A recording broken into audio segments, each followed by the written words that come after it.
Isang kaibigan, kwento ni Inday Sara Duterte.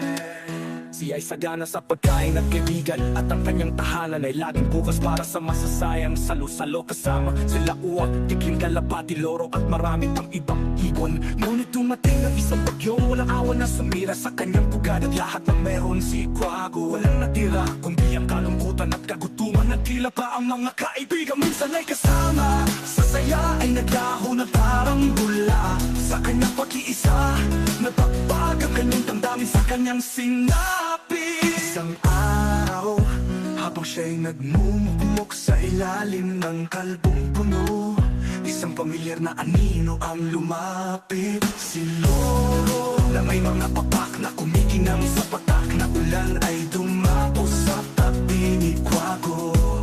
Wago